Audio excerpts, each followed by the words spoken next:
Good day, everybody. Chris Herline here of REAP Financial coming to you with today's Wealth Report. It is December 20th, 2024.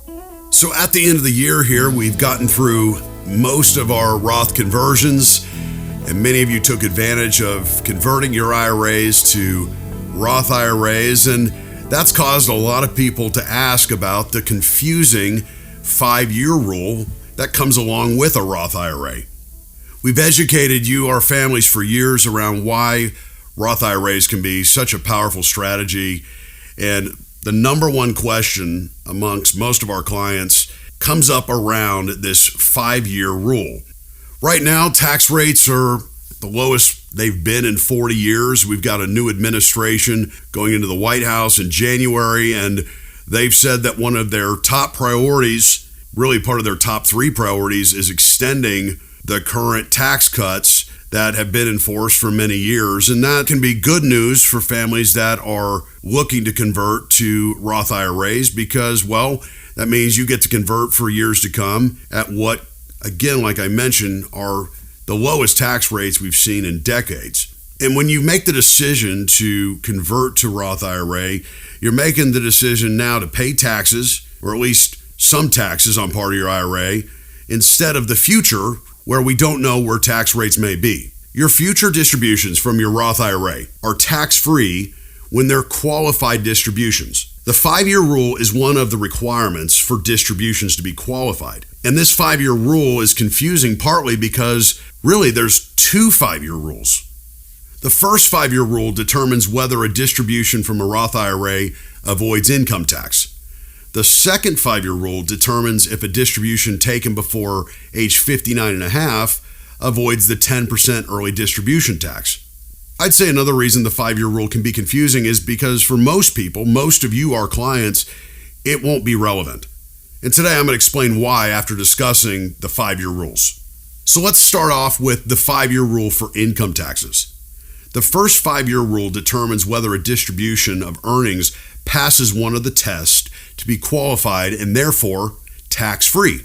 Remember, since only after-tax money is contributed or rolled over to the Roth IRA, a withdrawal of the principal is free of income taxes. So 2 tests must be met for a distribution to be qualified. One test is that 5 tax years must have passed since the first contribution was made to any Roth IRA for you. Now, this is a broad rule according to the Treasury regulations. The first 5-year period starts whenever money is put into a Roth IRA.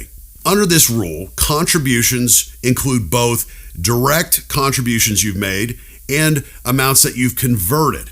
Some people believe this 5-year rule applies separately to each Roth IRA. Let me be clear, that's not the case. Other people think the 5-year rule is applied separately to each Roth IRA conversion. That's also not the case. In many cases, there are worries that rolling over one Roth IRA to another, such as, let's say, by changing IRA custodians, that might restart the 5-year period. Again, that's not the rule.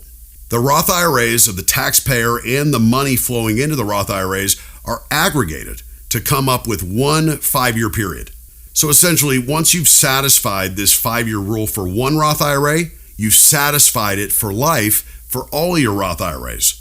That's a reason that some advisors say if you might convert all or part of a traditional IRA to a Roth IRA in the future, you should convert or contribute a small amount to a Roth IRA now so the 5-year clock will start running. The second test for qualified distributions is much broader. The distribution must be made on or after at least one of the following events. You, the owner, has turned age 59 and a half. The IRA owner passed away, so the distribution is made to the estate or to a beneficiary, or the distribution is made for first-time qualified homebuyer expenses up to $10,000. You must satisfy both tests for Roth IRA distributions to be income tax-free. So an easy example is this. If you, the IRA owner, if you're at least age 59 and a half, and you've had a Roth IRA for at least 5 years, chances are your distribution is qualified and will be tax-free. Now, here comes the other rule, the 5-year rule for the 10% penalty. The second 5-year rule determines whether a distribution of principal from a converted IRA is subject to the 10% early distribution penalty. I want to be clear, this rule only applies to the penalty. This 5-year rule states that the early distribution penalty isn't imposed if at least 5 tax years have passed since you converted.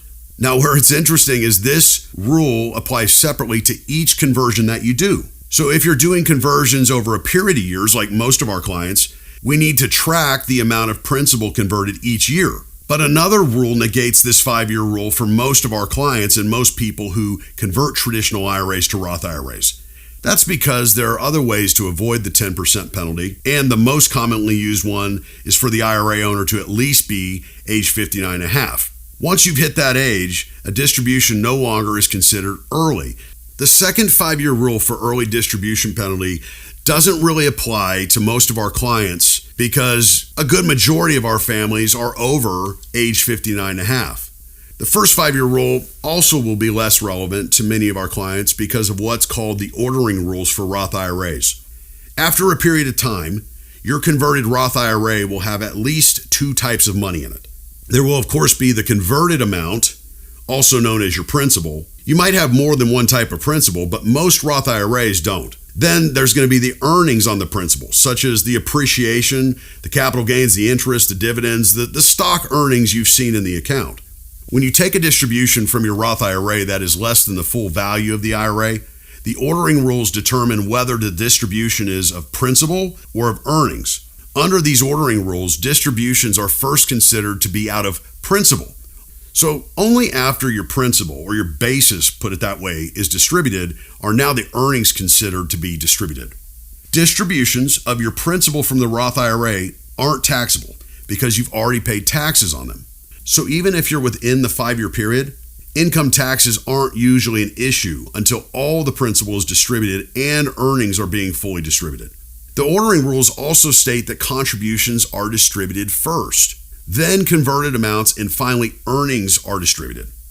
And one final point I'll make in the ordering rules is when there were conversions in different years, the conversions are considered to be distributed on a first in, first out basis. So the first conversions are distributed first, and the most recent conversions are distributed last. These 5-year rules apply only to the original owner of the Roth IRA. So if you leave this money to beneficiaries, all of this goes out the window. These rules won't apply to your beneficiaries. So for many of our clients that we've been working together for years and been helping you estimate and convert your IRAs to Roth IRAs for years, a lot of these rules aren't as important.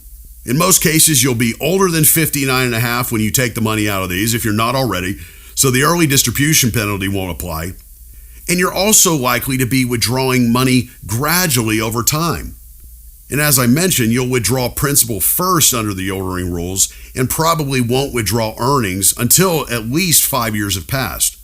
One of the great things that reinforces this decision to convert to Roth IRAs is that when a Roth IRA distribution isn't taxable, it also isn't included in your adjusted gross income or your modified adjusted gross income for determining the amount of taxable Social Security. It won't impact, in most cases, the Medicare premium surtax and other stealth taxes that we talk about. All that to say, it doesn't mean that these Roth IRA rules aren't confusing. And that's why for so many of you, our beloved families, you've entrusted us to help guide you through these decisions and this Roth conversion journey. And I'm telling you, it's one of the most powerful ways you'll control your tax bracket in retirement, not just today, but for the long term. As we're about to walk into the Christmas week here, warmest wishes to you and your loved ones during this wonderful holiday season. May your days be filled with joy, laughter, and delightful moments with family and friends. Here's wishing you a Merry Christmas, Happy Holidays, and a splendid start to the new year.